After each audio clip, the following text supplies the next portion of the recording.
Good afternoon, dear colleagues. My name is Dmitry Yerut. I'm an engineer of DoS Guard company. I'd like to talk to you about the existing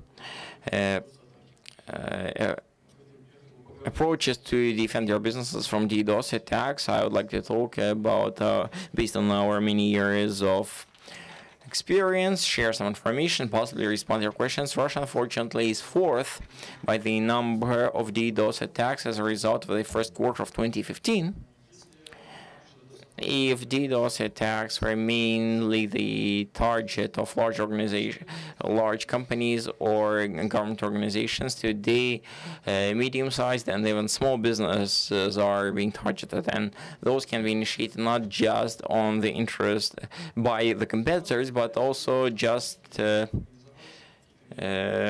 by some unorganized groups. And thus, it's important to organize defense of your systems from DDoS threats, and the analysis of the market shows that they are not just the solutions from the vendors. There was possibility of getting the services from specialized companies. I'd like to offer your attention some conclusions, some schemes offered by the companies. Here you see a typical scheme when the client just starts thinking about buys expensive equipment, installs it on his side between their routing equipment as well as the provider equipment, that is to analyze the traffic, the network analysis, provider network, as well as some applications, and whether the anomalies are disclosed, take measures to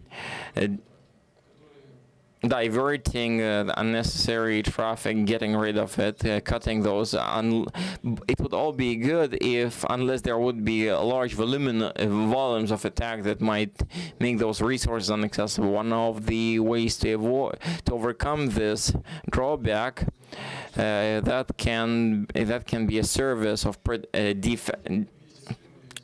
a service to defend yourself from the DDoS attack from a higher level provider. Internet service providers are providing that kind of service as an additional service. This scheme is more stable in case of a greater number of DDoS attacks. And let's take a look what's happening as soon as the anomaly is disclosed.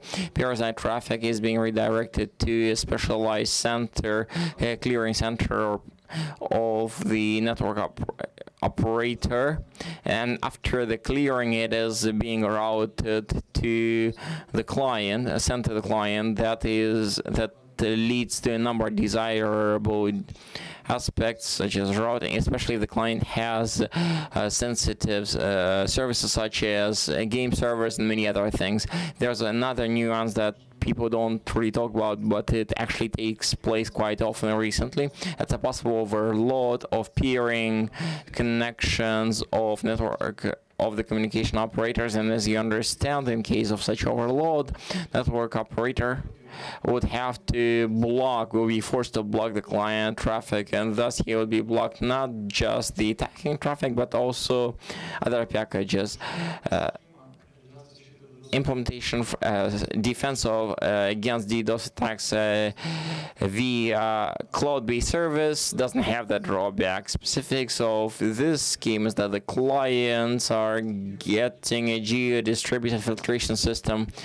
Thus, that network is offered to the client as a cloud-based service. The specifics of this is the traffic is being filtered closer to its source. I'm talking about traffic, and only clean traffic is going through the operator network, which doesn't lead to overload of backbone channels. It doesn't lead to overcome of the connectivity interlinkages, and irrespective of what happens outside the perimeters of network operators.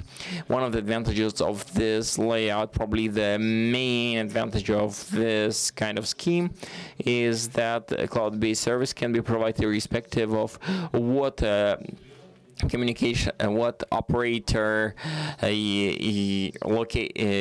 services are being used, where the servers are located, in what part of the planet. The advantage is that the company that provides for the services, such services of defense against DDoS attacks, those companies are narrowly specialized, as the client can expect very rapid response.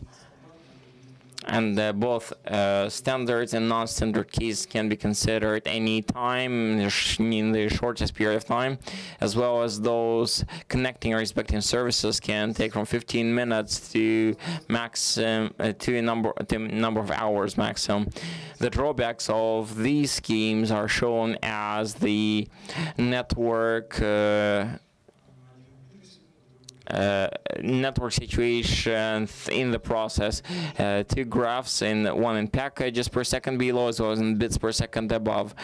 In this case, the attacks with an average of some 80 gigabytes per second, about some 20 million packages per second, are being shown here, successfully rejected because the fluctuation of the traffic, it does not reflect on the outgoing clear traffic, which is below lower than zero, and it means that such a layout works quite well with that kind of peak loads, and that's not the maximum.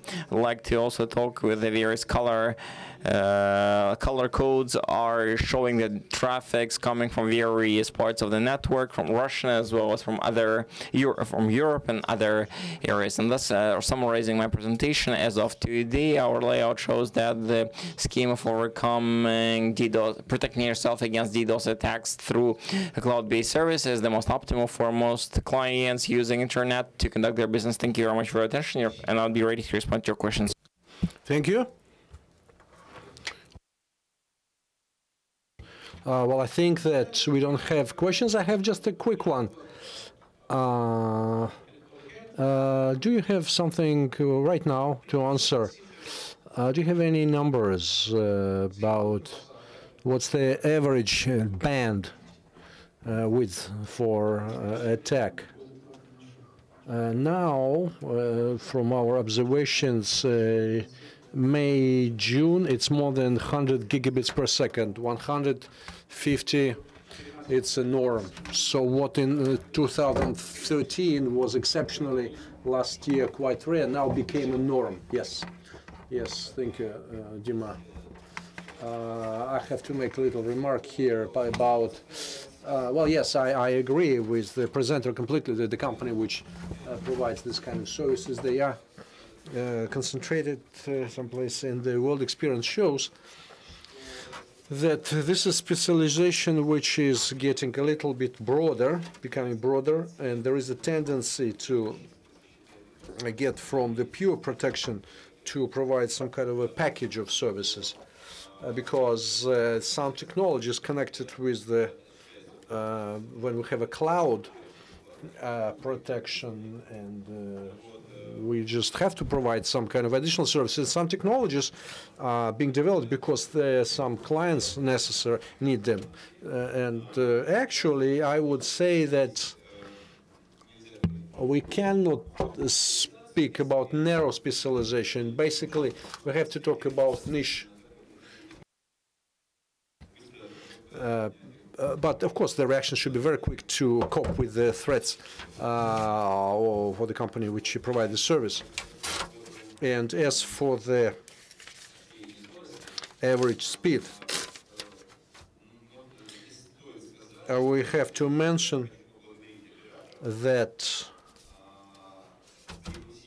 thank operators for their efforts, because the amplification attack some time ago, which became very popular and which basically work with the bands which my colleague mentioned, they do have tendency to have, we have less of them because of the vigilant operators. And within your own projects, you take care of the stories which you have.